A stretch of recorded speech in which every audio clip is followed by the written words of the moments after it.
Leave, now. My fiancé didn't raise his voice. He didn't squeeze my hand or look panicked. He just leaned in close enough that I could feel his breath near my ear and said it like a quiet instruction, like something that didn't need to be repeated. We were standing 10 feet from the dance floor. 5 minutes earlier, my brother and his bride had cut the cake. Everyone had clapped. My mother had cried. My father had made a toast that went on too long like he always did. It was a good night.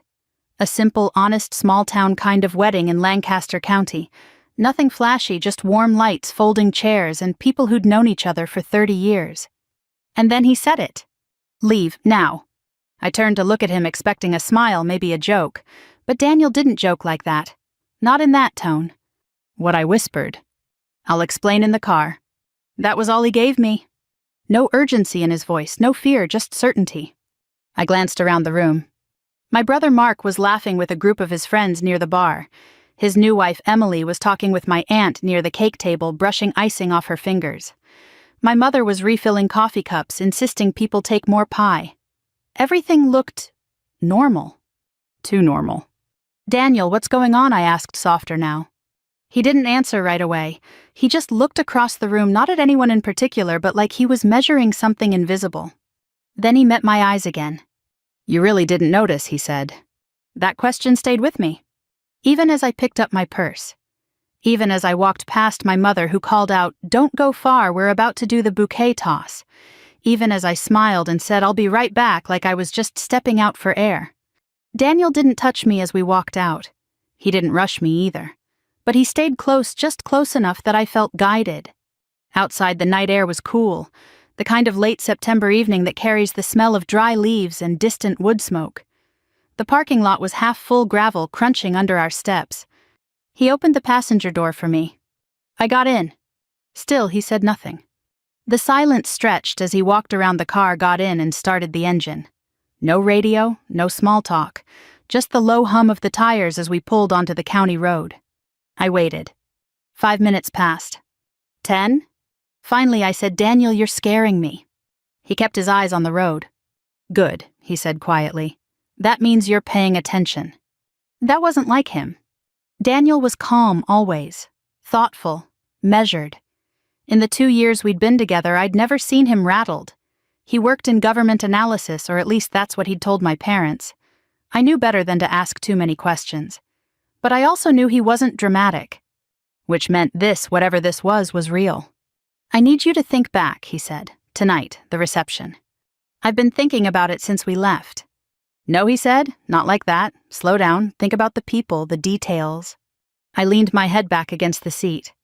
The reception hall. The lights strung across the ceiling. The old wooden floors that creaked when people danced. Mrs. Carter from down the street bringing her famous apple pie. My cousin Luke trying to fix the speaker system. It was all so ordinary. "I don't know what you want me to say," I admitted. He exhaled softly. "That's what I was afraid of." The road curved past a row of cornfields, now just dark silhouettes under the moonlight.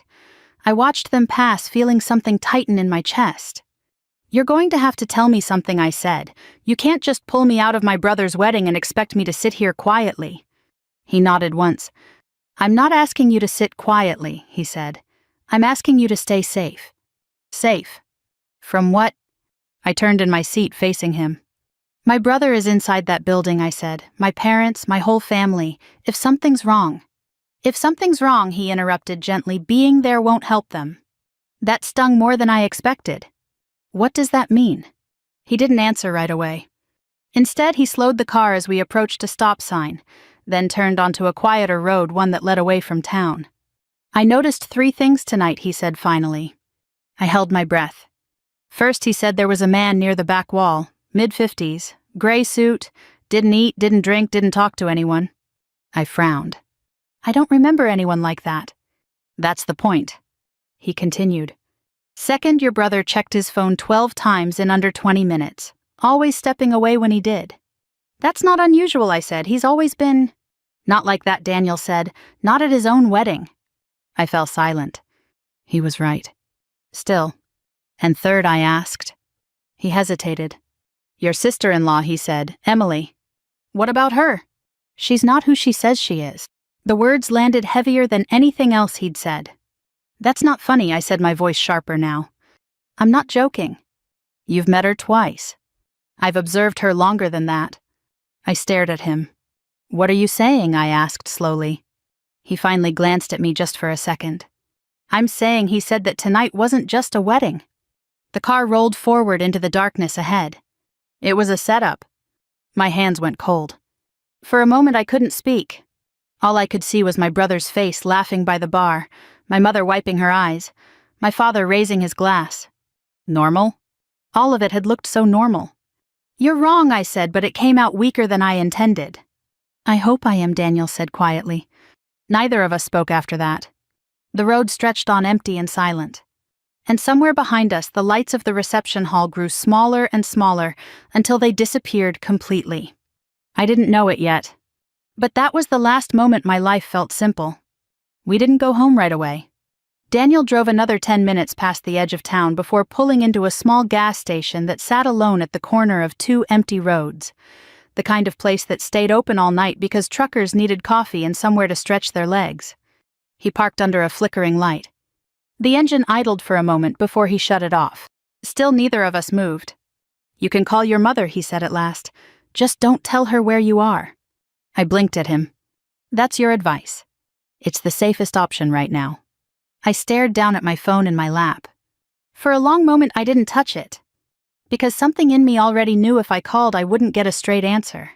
Still I pressed her name. It rang twice. Sweetheart, my mother said, her voice a little too bright.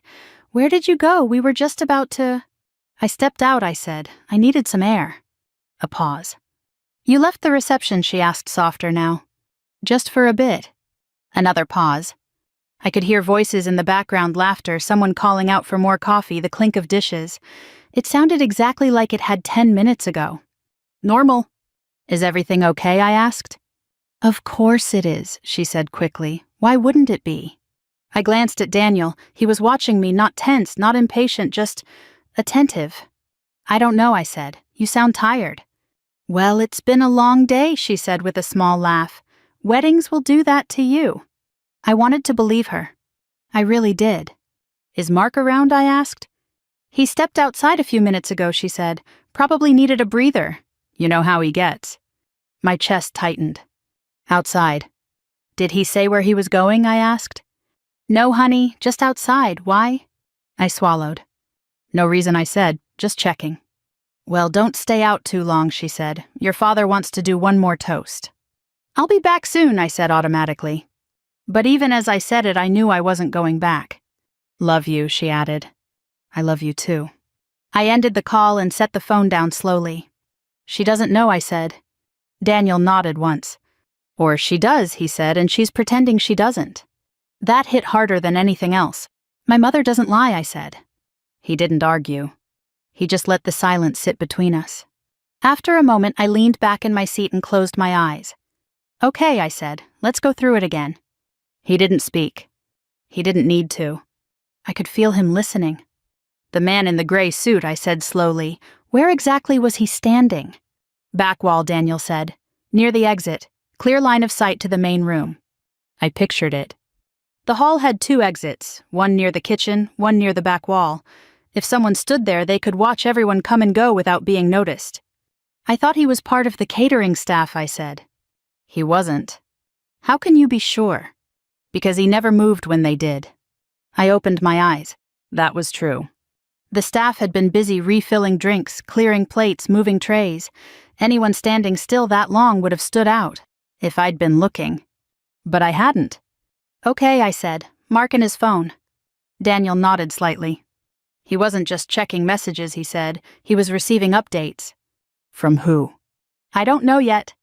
I let that settle. Mark had always been private. Even as a kid, he kept things to himself. But this was different. This is his wedding, I said. Who takes calls like that on their wedding night? Someone who's waiting for something, Daniel said. The words sent a chill through me. Waiting for what? I looked down at my hands. They were trembling now. Emily, I said. Daniel didn't respond right away. What about her? I asked. She was watching the room, he said. She's the bride, I said. Of course she was watching the room. Not like that, he said. Not for reactions, for timing. I frowned. Timing of what? He hesitated again. And this time I noticed it. You know more than you're saying, I said. He met my eyes. Yes, he said. Then tell me. I can't, he said. Not yet. Frustration flared in my chest. Daniel. I need you to trust me, he said, his voice calm but firm. I looked away. That was the problem, wasn't it? I did trust him. But I trusted my family too. Or at least I thought I did. I pressed my fingers against my temples, trying to steady my thoughts. Emily grew up in Harrisburg, I said slowly. She works in accounting. She met Mark 2 years ago. That's the story Daniel said. My stomach dropped. What does that mean? It means I couldn't verify any of it, he said. I stared at him. You're telling me my brother married someone whose background you can't confirm. I'm telling you, he said carefully, that parts of her background don't line up. That doesn't mean she's... I didn't say she was anything, he interrupted gently. I said something's off. I looked out the window. The gas station light buzzed faintly overhead. A truck pulled in, headlights sweeping across the lot before cutting off again. Everything felt suspended, like the world was holding its breath. I keep thinking about something I said after a while. What? The way she looked at me, I said. Earlier tonight. Daniel waited. It was right before the cake, I continued. We were standing near the table and she just stopped talking for a second. And she looked at me like she was trying to decide something. Daniel's expression didn't change. What did you do? He asked. I smiled, I said. I thought she was nervous. And now, I shook my head slowly. Now I'm not so sure. Silence settled over us again. This time it felt heavier. More real. I don't understand, I said quietly. Why my family? Why Mark? Daniel leaned back in his seat, his eyes still on me. I don't know all the answers yet, he said. But I know enough to say this. He paused. And for the first time since we left the reception, I saw something in his expression I hadn't seen before. Concern. Whatever is happening, he said, it didn't start tonight. I swallowed. And it's not going to end tonight either. The words lingered in the air. I looked down at my phone again. No missed calls. No messages. Nothing. Like nothing had changed. But everything had. And for the first time in my life, I started to wonder if the people I trusted most were the ones I understood the least. We left the gas station just after midnight. Daniel didn't ask where I wanted to go. He already knew. Home, he said. I hesitated for a second, then nodded. Home wasn't far, 15 minutes down the same road we'd taken 100 times before. A modest ranch house my parents had lived in for over 30 years. The porch light was always on. The mailbox still had my father's name painted in careful block letters. It had always felt steady, reliable, uncomplicated. Tonight it felt like a place I wasn't sure I recognized anymore. We didn't talk much on the drive back. Not because we didn't have things to say, but because every word felt like it might tip something over. When we pulled into the driveway, the house was dark. No cars. No lights. They're still at the reception, I said quietly. Daniel nodded. That gives us a window. A window. The way he said it made my stomach tighten. We got out of the car. Gravel crunched under our feet. The night had gone still, no wind, no distant traffic. Just that quiet you get in small towns after midnight when everything feels paused. I unlocked the front door. Inside the house smelled faintly of coffee and furniture polish. The same as always. For a moment I just stood there. This is ridiculous, I said under my breath. I grew up here. Daniel didn't push. He stayed back, letting me take the lead. I stepped inside. The living room looked exactly the way it had that morning. My father's chair angled toward the television, a folded newspaper on the side table, my mother's knitting basket near the couch. Nothing out of place. Nothing obvious. Start with what you know, Daniel said quietly from behind me. I nodded. What did I know? I knew my brother had been different these past 2 years. Not dramatically, not in a way you could point to and say, there it is. Just subtle shifts. He visited less.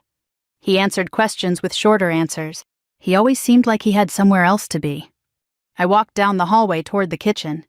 Mark moved out 5 years ago, I said. Got his own place in Harrisburg.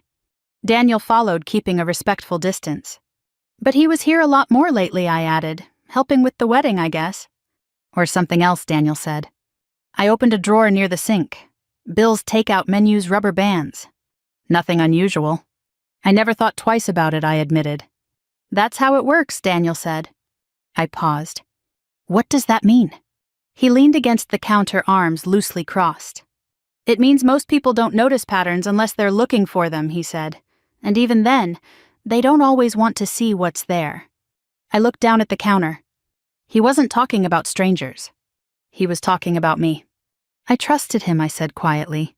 I know, he replied. That was the hardest part. Not anger, not fear. Just that simple, steady belief I'd carried my whole life that my brother was someone I could rely on. I moved down the hall to my old bedroom. The door creaked slightly as I pushed it open. Everything was the same.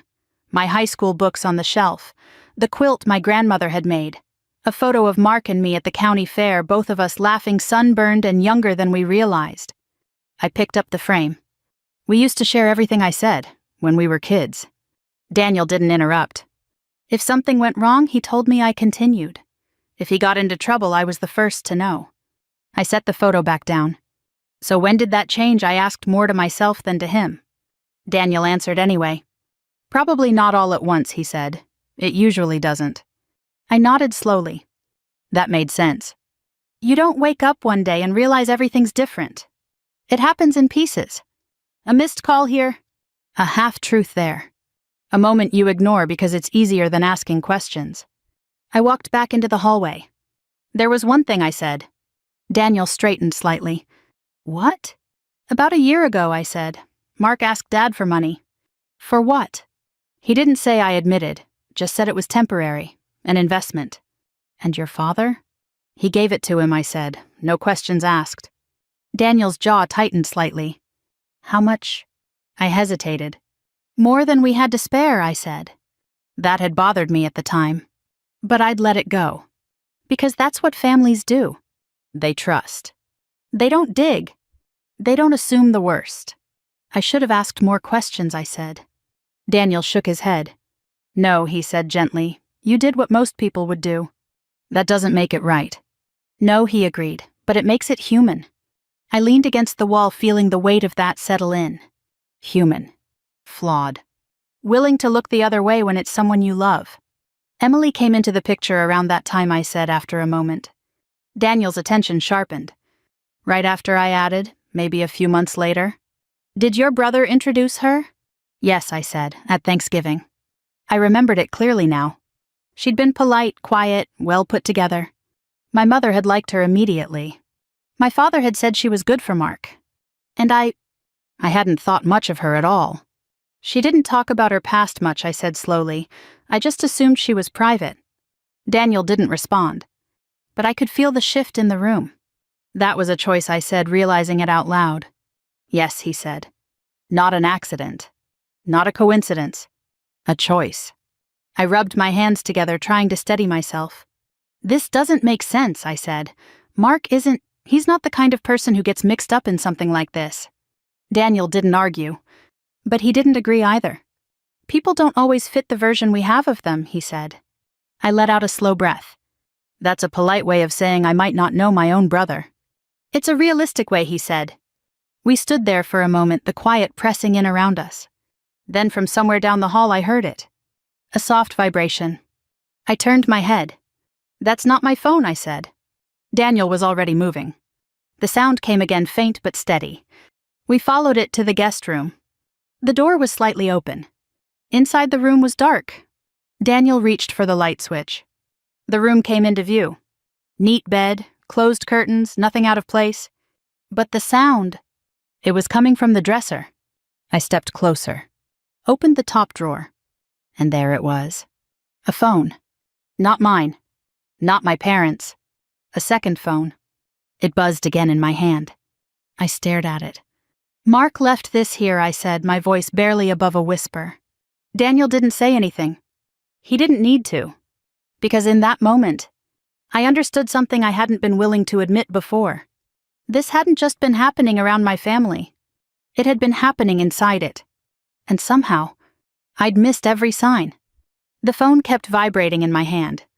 Not a loud ring, not even a chime. Just that quiet, steady buzz like it didn't want attention, only confirmation. I looked down at the screen. No name. Just a number. Unknown. It's locked, I said. Daniel stepped closer, his expression calm but focused. Let it go to voicemail, he said. I hesitated. Shouldn't we? Not yet, he said gently. Right now we watch. The phone stopped vibrating. The screen went dark. For a moment nothing happened. Then almost immediately it lit up again. Same number. Calling back. I swallowed. That's not normal, I said. No, Daniel agreed, it's not. I stared at the screen, my thumb hovering near the answer button. Whoever that is, I said, they're expecting him to pick up. Daniel nodded. And they're not used to being ignored. The call ended again. This time a message notification followed. I looked up at Daniel. Read it, he said. It's locked. He held out his hand. Let me see. I passed him the phone. He studied it for a moment, then angled it slightly so the notification preview was visible under the screen light. Just enough to read a few words. Where are you? It's happening now. My stomach dropped. What does that mean? I asked. Daniel didn't answer right away. He handed the phone back to me. It means whatever this is, he said quietly, it's already in motion. I felt my pulse in my throat. Tonight, I asked. Yes. The word hung between us. I looked around the room again, the neat bed, the untouched dresser, the quiet familiar walls. This house. My parents' house. And now, a hidden phone in the guest room drawer. How long has this been here? I asked. Daniel didn't speculate. Long enough, he said. I set the phone down carefully on the dresser like it might break. Or explode. Or tell me something I didn't want to hear. We need to turn on the news, Daniel said. I blinked. What? If something is happening tonight, he said, there's a chance it's already being reported. I nodded slowly. That made sense. Too much sense. We moved back into the living room. I picked up the remote with hands that didn't quite feel steady anymore and turned on the television. The screen flickered to life. Local news. A late-night segment. Weather first. Always weather. I almost laughed at that. Storm systems moving across the state, cooler temperatures overnight, nothing unusual. Nothing urgent. Give it a minute, Daniel said. I didn't sit. I stood there, arms folded, watching the screen like it might suddenly shift into something else. Then it did. The anchor's tone changed. Subtle but different. We're getting reports tonight, she said, glancing down at her notes of an ongoing federal investigation connected to financial irregularities in the Harrisburg area. My breath caught. Daniel didn't move. The anchor continued. Authorities have not released names at this time, but sources indicate the investigation may involve multiple individuals and businesses connected through a network of shell accounts. Shell accounts. I felt the room tilt slightly. They're saying it started over a year ago, I said, my voice barely audible. Daniel nodded once. That tracks. The report went on, careful, measured, avoiding speculation. No names? No arrests. Just the outline of something bigger than a simple mistake. Something planned. Something sustained. I turned off the TV. I couldn't listen to it anymore. This is Mark, I said. It wasn't a question. Daniel didn't answer. But he didn't need to. This is what you saw tonight, I continued. The phone, the man in the gray suit, Emily. Yes, he said quietly. I pressed my hands against the back of my neck, trying to think. Trying to breathe. My parents, I said suddenly. Do they know? Daniel considered that. I think they know part of it, he said. Maybe not all of it. They didn't say anything I said. My mother sounded normal. People can sound normal when they're protecting something, he said. That hit deeper than I expected. Protecting something. Or protecting someone. I walked to the window and looked out at the dark yard. This house had always been a place where things were said out loud, where problems were talked through even when it was uncomfortable. Or at least that's what I'd believed. When did it start? I asked. Daniel stepped closer, but not too close. Probably small, he said. Something that didn't seem like a big deal at the time. Like borrowing money, I said. Yes. Or not asking questions. He didn't respond. But the silence said enough. I turned back toward him. You said tonight wasn't just a wedding, I said. That it was a setup. He nodded. I believe it was a meeting point, he said. A way to bring people together under a legitimate reason. My chest tightened. Mark's wedding. Yes. I shook my head slowly. That doesn't make sense, I said. Why risk something like that at your own wedding? Because no one expects it, Daniel said. It's the perfect cover. The logic of it made my stomach turn. Family. Celebration. Trust. All of it used as a shield. And Emily, I asked. He hesitated again. This time longer. She's connected, he said. To what? I'm still putting that together. I let out a breath I didn't realize I'd been holding. This can't be real, I said. But it was. Every piece of it. The phone in my hand. The message on the screen. The report on the news. The quiet certainty in Daniel's voice. It was all real. And it had been happening right in front of me. For months. Maybe longer. I walked back down the hall to the guest room. The phone was still there. Silent now. Waiting. I picked it up again. For a long moment I just held it. Then I turned back to Daniel. What happens now, I asked. He met my eyes. That depends, he said, on what you want to do. I thought about that. About my brother. About my parents. About the version of my family I'd held onto for years. And the version that was starting to take shape in front of me now. I want the truth, I said. Daniel nodded slowly. Then we're going to have to face it, he said. Not run. Not ignore. Not pretend. Face it. I looked down at the phone one more time. Then back at him. Okay, I said. My voice was steadier now. Stronger. Let's find out what I didn't notice. I didn't sleep. Daniel offered to stay in the living room, said he'd keep watch, but I knew neither of us would really rest. The house felt different now, like the walls were holding their breath waiting for something to happen. Around 3 a.m., I sat at the kitchen table with a cup of coffee that had gone cold. The second phone lay in front of me quiet since the last message. Every so often I'd glance at it, half expecting it to light up again. It didn't. Daniel stood by the window, arms crossed, looking out into the dark yard. They'll be back soon, I said. He nodded. Probably. Do we tell them everything I asked? That depends on what they tell you first, he said. That made sense. Still, it didn't make it easier. By the time the first hint of morning light crept through the curtains, I heard it, the familiar sound of tires on gravel. My parents' car. My heart started to pound. Daniel didn't move. Let me lead, I said. He gave a small nod. The front door opened. My mother stepped in first, heels in one hand, hair slightly undone. My father followed, jacket slung over his shoulder, looking more tired than I'd ever seen him. They both froze when they saw me. You're home, my mother said, her voice caught somewhere between relief and confusion. I am, I replied.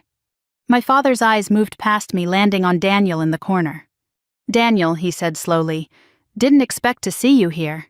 I didn't expect to be here, Daniel said calmly. That was all. No explanation. No tension. Just truth. My mother set her shoes down carefully. You left the reception, she said, looking at me again. You said you'd be right back. I changed my mind. Another pause. Something in her expression shifted just slightly. Enough that I noticed. Is everything all right? She asked. There it was. The question. Simple. Familiar. And suddenly it felt heavier than anything else in the room. I took a breath. That depends, I said, on whether you're going to tell me the truth. My father straightened a little. What kind of question is that, he asked. The kind that deserves an answer, I said. Silence.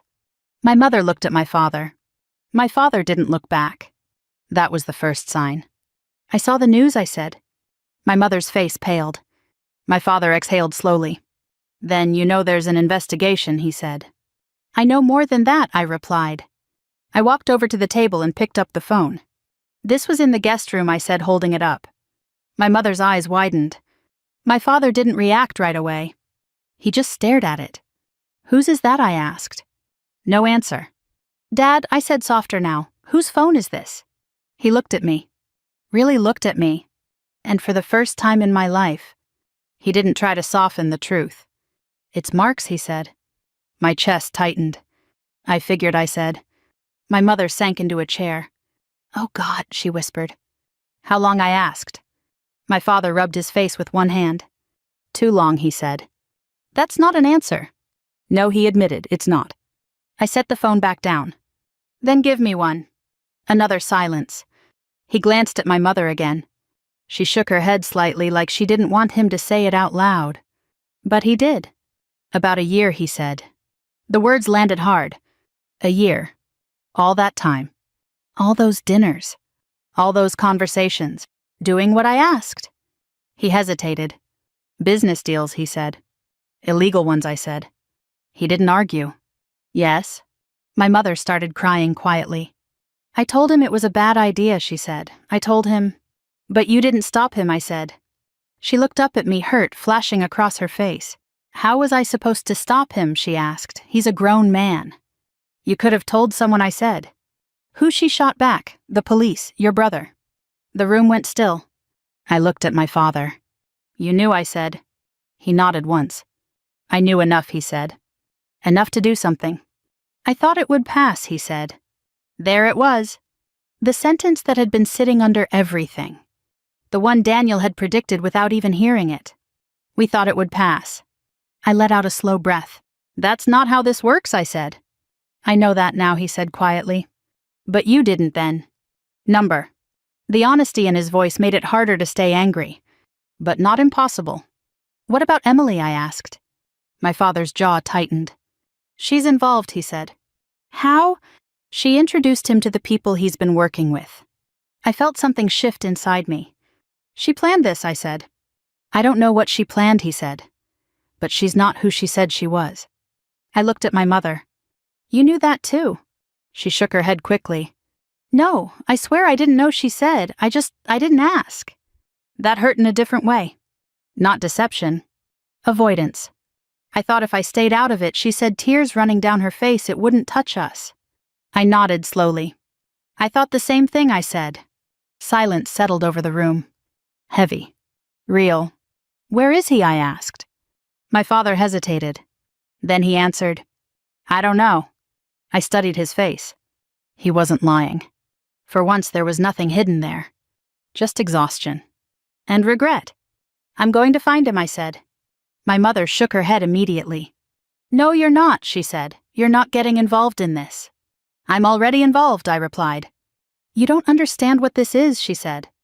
I understand enough, I said. Daniel stepped forward slightly. Not interrupting. Just present. That's not what worries me, he said calmly.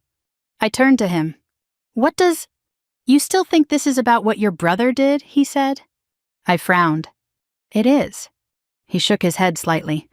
It's also about what everyone else chose not to do. The room went quiet again. Because he was right. This wasn't just about Mark. It was about all of us. What we saw. What we ignored. What we told ourselves was probably nothing. I looked at my parents. Really looked at them. Not as the people who raised me. But as people. Flawed. Human. Afraid. I'm not going to pretend this didn't happen, I said. My voice was steady now. I'm not going to look the other way. My father nodded slowly. I wouldn't expect you to, he said. My mother wiped her eyes. Just be careful, she said. I picked up the phone again. I will, I said. But for the first time since this all started, I knew something for certain. Careful wasn't the same as silent. And I was done being silent. Morning settled in slowly. The kind of pale, quiet light that makes everything look softer than it really is. My mother stayed at the kitchen table holding her coffee but not drinking it. My father stepped outside for a while, pacing the yard the way he used to when he had something heavy on his mind. Daniel and I sat across from each other. Neither of us spoke for a long time.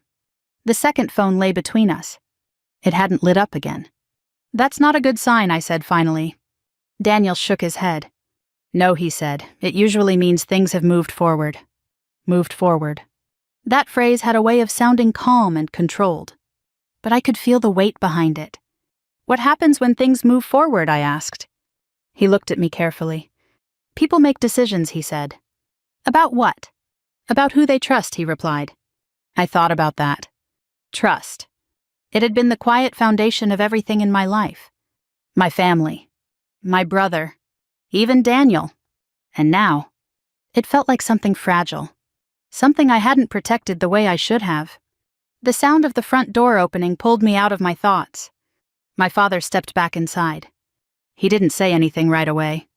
Just closed the door, took off his jacket, and set it over the back of a chair. He called, he said finally. My heart jumped. When? A few minutes ago. Mark! He nodded. My mother looked up sharply. What did he say? She asked. My father hesitated. He asked if anyone had been to the house. I felt Daniel's attention shift beside me. What did you tell him? I asked. The truth, my father said. I said you were here. My breath caught. Dad, he deserved to know, he said. That's not the point, I said. You don't know who might be listening. I do know, he interrupted, his voice steady. I know he's my son. The room went quiet again. Daniel didn't step in. He let it play out. Did he say where he was? I asked. My father shook his head. No, but he said something else. What? He looked at me. He said you shouldn't get involved. I let out a short breath. That's not his decision. No, my father said quietly, it isn't. My mother pressed her hand against her mouth. He's scared, she said. I shook my head. Maybe I said, or maybe he's trying to control the situation. Control what? She asked. The story, Daniel said calmly. We all turned toward him. When people are under pressure, he continued, they try to shape what others see. Who knows what? Who doesn't? My father nodded slowly. That sounds like Mark, he admitted. I leaned forward, resting my elbows on the table. So what are my options? I asked Daniel. He didn't answer right away. Tell me the truth, I said, not the safe version. He met my eyes. You can step back, he said. Let the investigation take its course. Protect yourself. And the other option? You can stay involved, he said, which means being part of what comes next. What comes next? My mother asked quietly. Daniel's expression didn't change. Consequences, he said. The word settled heavily in the room. I thought about Mark. About the boy who used to sneak out with me to watch fireworks by the river. The one who taught me how to ride a bike. The one who promised more than once that he'd always look out for me. And then I thought about the man who had stood at the bar last night checking his phone over and over again. Waiting. Hiding something. I want to talk to him, I said. My mother shook her head again. No, she said, that's a bad idea. It's the only idea, I replied. My father looked between us. He might call again, he said. Then I'll answer, I said. Daniel didn't object. That surprised me. You're okay with that? I asked. I'm okay with you making your own decision, he said. That was different. Not approval. Not permission. Just respect. I nodded. The phone on the table vibrated. All of us froze. It wasn't the second phone. It was my father's. He looked down at it slowly. Then at me. It's him, he said. I stood up. Put it on speaker, I said. My mother grabbed his arm. Please don't. It's already happening, I said gently. He answered the call. Mark. A pause. Then his voice came through. Clear. Tired. Familiar. Dad. My chest tightened. I'm here too, I said before I could stop myself. Another pause. Longer this time. I figured, Mark said. You knew I'd come home, I asked. I knew you wouldn't ignore it, he said. That sounded like him. Too much like him. Then stop telling me to stay out of it, I said. A quiet exhale on the other end. You don't understand what this is, he said. Then explain it to me. I can't. Or you won't. Silence. Then. Both. I closed my eyes for a second. Mark 1 said softer now, look at what this is doing to Mom, to Dad. I didn't mean for it to go this far, he said.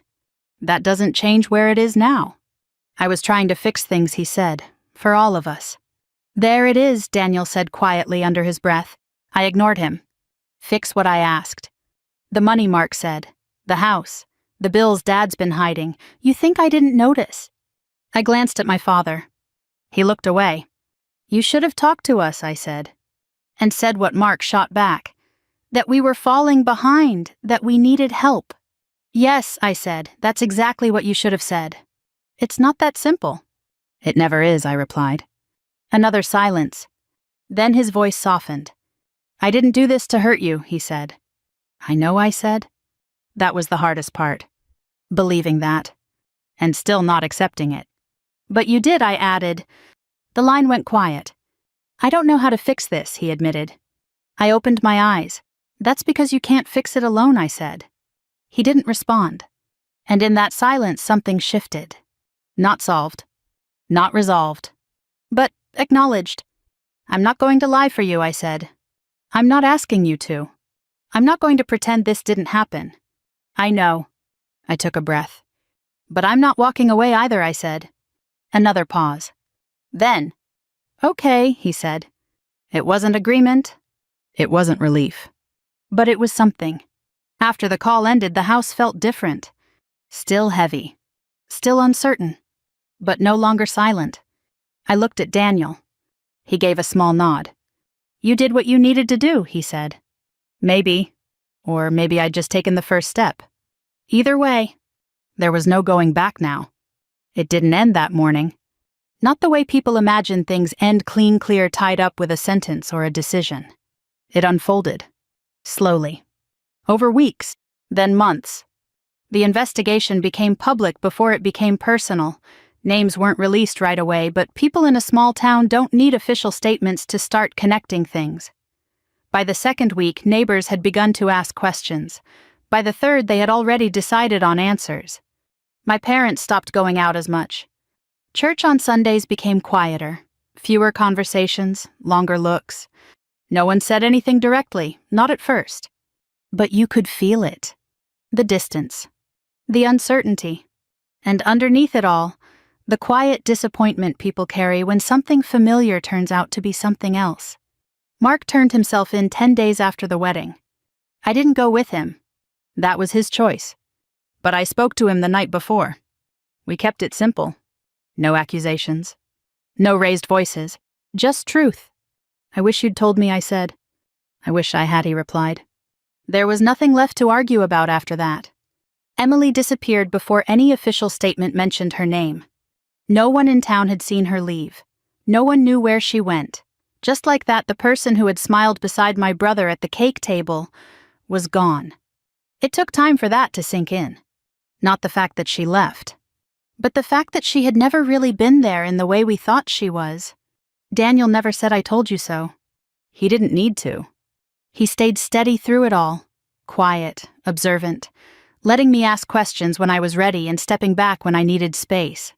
That mattered more than anything he could have explained. Some nights we'd sit on the porch outside my parents' house, the same one where I used to watch fireflies as a kid. And we'd talk.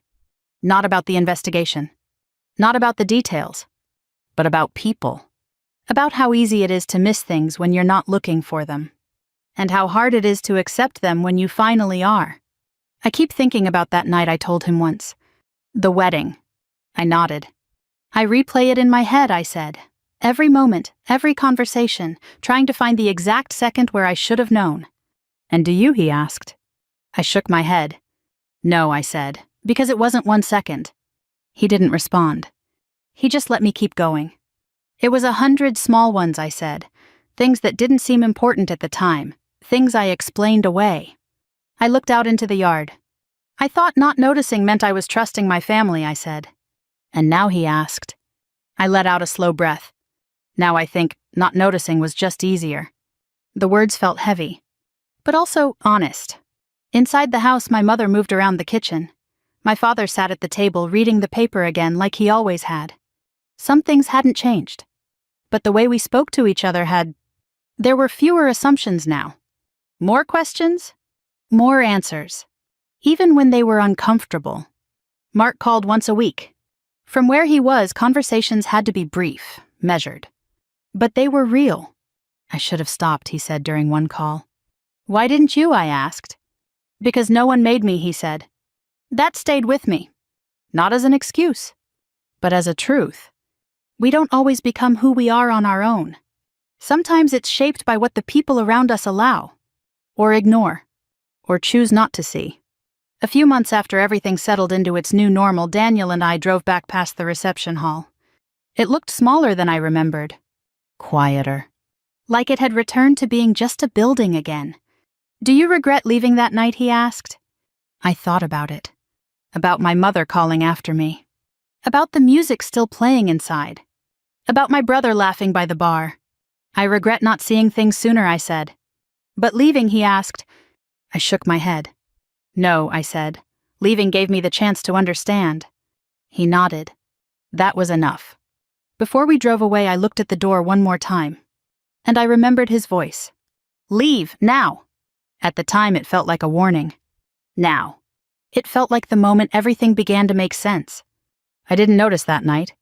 Not the way I should have. But I notice now. And sometimes that's what matters. Not that we missed it, but that we choose not to miss it again. If you've ever looked back on a moment in your own life and realized the signs were there all along, you're not alone.